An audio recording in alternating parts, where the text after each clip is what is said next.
Desde el principio del programa que les estamos diciendo sobre esta peli, La Otra Pelota, que es una peli de historias del básquetbol y que también tiene muchas hazañas, es una historia de equipos, es una historia humana, una historia social. Así que bueno, antes de empezar a conversar con su director, que es Federico Lemos, les invitamos a ver el tráiler de La Otra Pelota.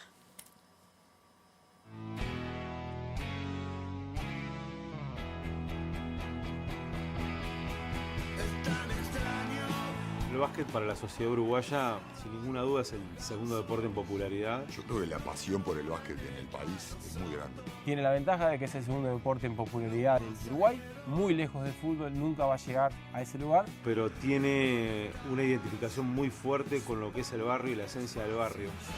Amaga, penetra, gran jugada. Los 80 para el básquetbol fueron impresionantes. Los dorados años 80. Esa generación hizo un clic, cambió su cabeza, se puso en ganador y era muy difícil de ganarle. Muy difícil ganarle a Uruguay. No sabes el por qué apareció un Tato, apareció un Fefo. Ladies and gentlemen, Uruguay.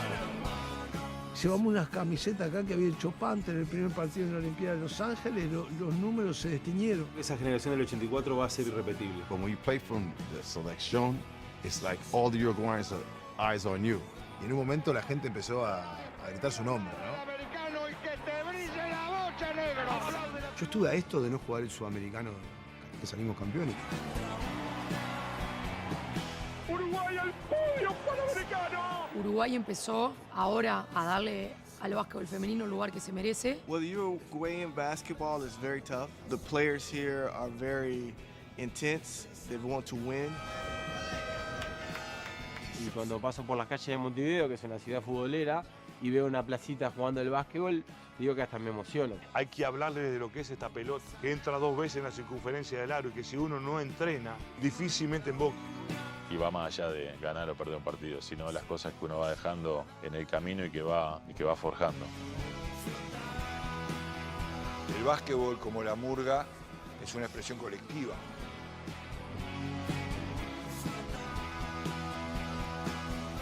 Terminaba la práctica, era 1 hora y media mínimo de quedarte en la cantina. Podrás no verte por un rato, pero cuando te juntás es como si hubieras estado ayer. El básquetbol es mi vida.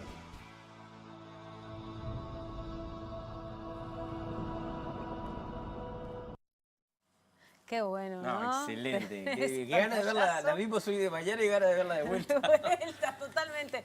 Y bueno, ya recibimos con un fuerte aplauso a Fede Lemos, su director, el director de La Otra Pelota. Bueno, La Otra Pelota que te pasó como a nosotros, que no sos basquetbolista. ¿Cómo surge hacer este documental y que resulte tan interesante y que te den, que lo empezás a ver y querés llegar hasta el final? Bueno, es básicamente lo que me motiva mucho cuando empiezo un proyecto que de repente no estoy demasiado involucrado con la temática. De hecho, acá, por lo que hablábamos antes de empezar la nota, ninguno de los tres somos asiduos al básquet, ¿no? Estamos hablando de una película de básquet, alguien que hizo una película de básquet que ni lo jugó, ni lo practicó, ni tampoco seguí durante muchos años a un equipo.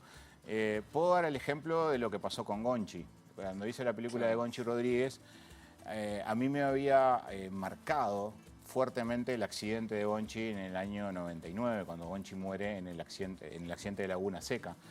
Y en ese momento sentí algo que después confirmé con muchos amigos y mucha gente conocida, que parecería que en ese momento, cuando nos enteramos de la noticia, el mundo o el tiempo se hubiera detenido y todos nos acordábamos qué estábamos haciendo en ese momento que Gonchi había fallecido.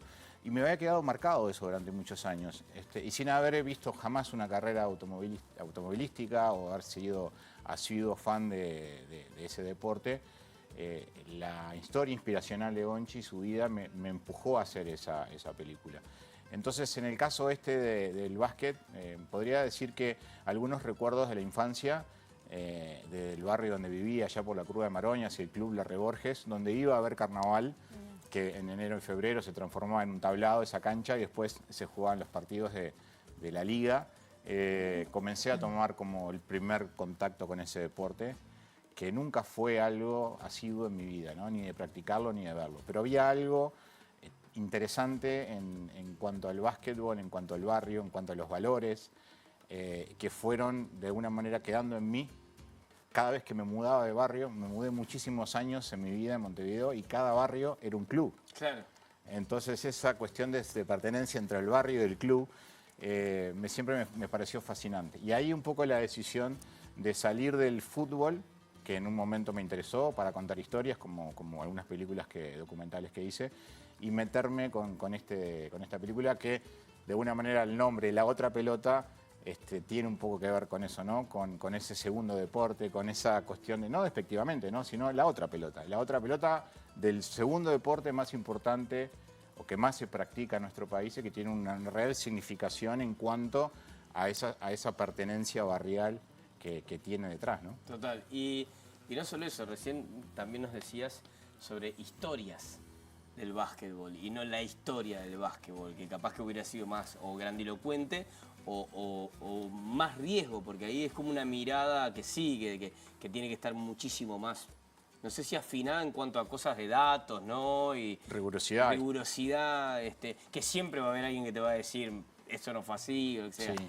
Qué bueno que me lo preguntás porque hoy es la primera entrevista, ¿no? que hago en relación a este proyecto y me acuerdo en estos días de descanso, pocos días de descanso de verano, pensaba, bueno, una de las cosas que voy a hacer hincapié es que no es la historia del básquet uruguayo, sino en el afiche, en la promoción, hablamos de historias, ¿no? Historias de vidas, de personajes, de barrios, de personas que han estado muy vinculadas al deporte y a través también de extranjeros que han venido y se han enamorado de este país y han generado vínculos con personas y desarrollado además vínculos familiares. Esas historias en torno al deporte y a la pelota naranja me parecía importante dejarlo bien marcado y además también una decisión que en el proceso de producción, lo conversé con el equipo muchísimo, es no trabajar a nivel de enfocarnos con clubes. Claro. ¿No? Porque ahí sí que era un trabajo, eso era para una serie, primero que nada, sí, ¿no? sí, Porque hay muchos clubes con muchos momentos históricos muy importantes a nivel de clubes y de barriadas. Me parecía más importante centrarnos en figuras, en personajes, en lo estrictamente vinculado a los vínculos, al después, al futuro, al pasado y al presente y transversalmente también mostrar algunas historias que quizás mucha gente desconozca en torno al básquet de nuestro país y que de alguna manera me parecía también fundamental lo que pasó con ustedes, quizás que la pudieron ver, de repente no tan apegados al deporte con una sensación de, bueno, voy a verla a ver si está determinado. No, pero festejás los logros, ¿viste? En el momento, claro. Logros que de repente los tenías y dale, bien los otros. ¿Y cómo encontraste esas historias? Porque una cosa es decir, bueno, quiero contar historias de básquetbol, pero otra cosa es cómo encontrarlas, ¿no? ¿Cómo fue ese proceso de investigación, ¿no? Capaz que ya tenías como ciertas figuras que tenían que estar. Tenía un marco teórico inicial, pero hay un excelente trabajo de un equipo de producción comandado por Sebastián Cittadini, que me apoyó enormemente en todo el proceso de investigación, además de periodista, investigador y amante del básquetbol.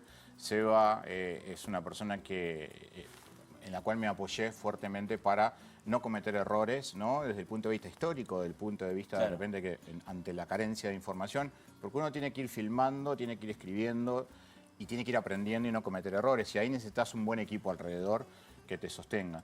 Entonces, en ese sentido, la investigación periodística fue muy importante y aprender y ver y leer y revisar también muchísimo básquet que había visto hacía muchísimos años y que me había olvidado.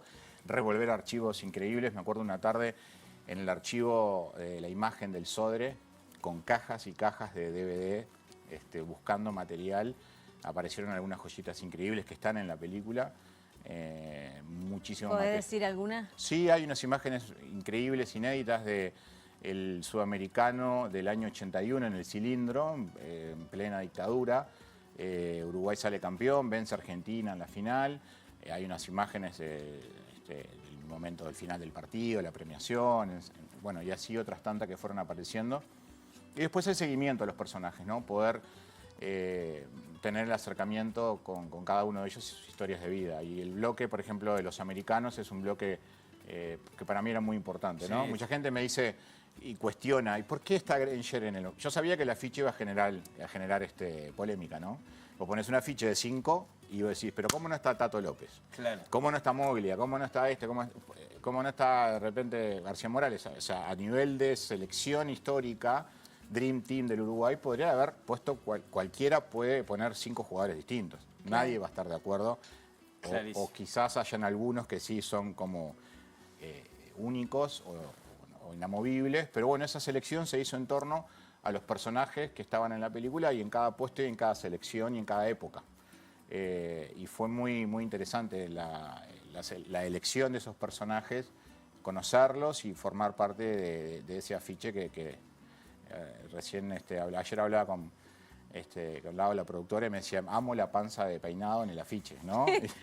Y aparte, en la película también se agarra la panza en un momento, sí, es muy gracioso. Pero bueno, es lindo verlos en ese momento, reencontrarse con ellos y generar muchísimas instancias de muchos meses de filmación en donde esos reencuentros también generaban cosas. Claro, eso ¿no? te quería preguntar. ¿Cómo fue también, de repente, capaz que uno imagina que todo el tiempo se están viendo, cada tanto hacen algún asado y se juntan, ¿viste? Piensa que... Y ¿es así o entre ellos hacía tiempo que no se ven y se reencontraron ahí con la película? En algunos casos sí, en otros nosotros propiciamos esos encuentros y cosas que además se dan casi que mágicamente, ¿no? Hay escenas de la película que se dan a partir de encuentros que nosotros generamos y eso tiene también una importancia dentro del punto de vista de lo que es el paso de los años y muchas generaciones que además se cruzaban y nosotros también intentamos acercarnos y poder compartir mucho del aprendizaje del paso del tiempo y también del paso de cinta de capitán de uno a otro, ¿no? Porque estaban distintas generaciones ahí unidas en ese transversalmente histórico raconto de muchos años de glorias del básquetbol uruguayo, que tampoco es una de las selecciones más gloriosas del continente. Estamos en un tercer, cuarto lugar, Pero tuvo ¿no? sus hazañas. No, me encanta hablando de eso del vínculo cuando Peinado, voy a spoilear una parte pero también spoilear genera un poco de tentación de ir a ver la película. Que Peinado le dice a Granger, no podés seguir hablando mal el español. Ah, es increíble ese. Pero si te puteo me entendés, le dice Claro, Granger. claro. De hecho, muchas de las intervenciones de Jeff en la película son en su idioma nativo, en inglés. Claro, y eso fue una decisión que tomé con él, ¿no? Porque sentía que iba a estar mucho más cómodo expresando sus sentimientos a partir de no tener que estar pensando y traduciendo lo que iba a decir. Y me acuerdo que el equipo me miraba cuando le tiré la primera pregunta, todos sorprendidos, ¿no? Como diciendo, yo dije, no, va a ser en inglés. Y fui a fondo en ese momento. La figura de Jeff Granger es muy carismática y creo que muchos de los que lo han escuchado toda la vida hablando mal español van a ver en la película un Jeff Granger distinto hablando en inglés, ¿no? Claro. Muy ameno, muy carismático. Tiene mucho humor. Exacto. Cuando habla de cuando la primera vez que llega a Uruguay. Claro, ¿no? Y que cosas dice, y la cancha no es esta. ¿Y el techo? ¿Y el techo? Dice, no. Sí, pero es increíble cómo frente a todo lo que pareciera a priori carencias, obviamente vienen de un país donde los recursos no tienen nada que ver con esto, pero cómo eso hace valorizar toda la otra parte humana y lo que supongo que también intenta mostrar el documental, que es esto que decías, del sentido de pertenencia para un club y lo que implica que algo que es la segunda pelota que está muy lejos del fútbol, mueva lo que mueve hasta el día de hoy, donde las canchas están llenas todo el tiempo. ¿Vive acá? Bueno, sí. No spoilemos más. ¿No? No, todo lo está contando. Me va a spoilar toda la película. No, estoy generando ganas de ir a ver la película. Está muy bien. Bueno, el bloque de los americanos, que lo conforman 5 jugadores, todos hablando en inglés, pero muchos, o casi todos, con un fuerte vínculo y un arraigo que va más allá del deporte, ya con familias instalados acá. Y ese contrapunto de mundos, ¿no? De venir de repente de un lugar en donde está la cuna del básquetbol, la NBA, venir a jugar a este país y encontrarse con un... Porque nosotros nos creemos que somos de repente una ciudad del primer mundo, y lo dice alguien en la película, somos un pueblo del interior del mundo.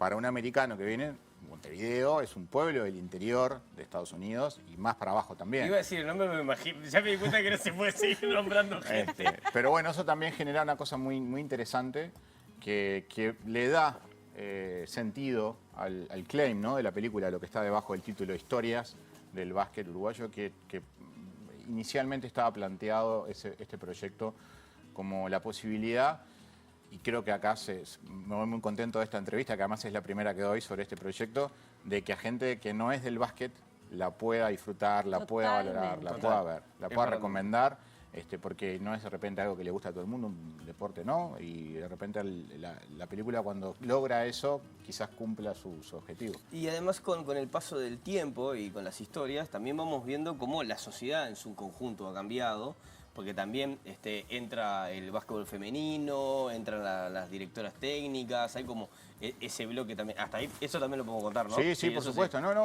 Además el pasado, presente y futuro, ¿no?, del deporte. Exacto. Y la irrupción del básquet femenino cada vez con más fuerza y llegando a subir escalones en cuanto a la competición internacional, ganándole a rivales que antes no se le ganaba, el básquet infantil, los jugadores retirados involucrados en la preparación de los jóvenes, dándole y devolviéndole a la sociedad a través de sus enseñanzas a los niños muchos de lo que aprendieron. Entonces es circular, ¿no?, el mensaje y la película, y habla con una mirada nostálgica de un momento determinado de gloria, pero también positiva y esperanzadora sobre el futuro del deporte en ambos estratos, ¿no?, el básquet femenino, el básquet infantil, y lo que está y lo que queda dentro de cada barrio de Montevideo con cada club, ¿no?, que es un lugar sagrado, ¿no?, como cada barrio tiene su comparsa, también tiene su club, y ese club implica y significa mucho para muchas familias. Excelente. Y la mayoría, ¿no?, que bueno, está bien. Sí, no así con la mano, no sé si se ve en la tele, ahí se ve en la televisión. No, paramos un poco. Me gustaría, hicimos enero, hicimos lo que fue la costa este. Hicimos costa porque estamos haciendo una gira de preestreno que es bastante inédito. Montevideo generalmente recibe primero las películas, después van al interior.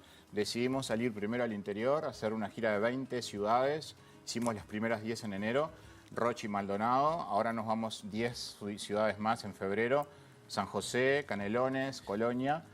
Y después, en marzo, desembarcamos en Montevideo para estrenarla para todo público en cines y en algunos otros lugares, sorpresas que vamos a hablar. Ya quedé comprometido con vuestra productora para hacer un móvil de alguna cancha de Montevideo con alguna función linda que vamos a tener. Qué bueno, bien de bien. Tremendo placer tenerte acá, muchas gracias. La otra pelota, si en febrero están en alguna localidad de la costa, de Canelones, de San José o de Colonia, estén atentos y vayan a ver la otra pelota. Y si no, en marzo, por favor, cuando se estrena acá, aprovechen y vayan, que van a disfrutar mucho. Excelente, mirá que va a aparecer. Vení, sentate acá. No, vení, que... Por favor, quiere saludar. Mirá.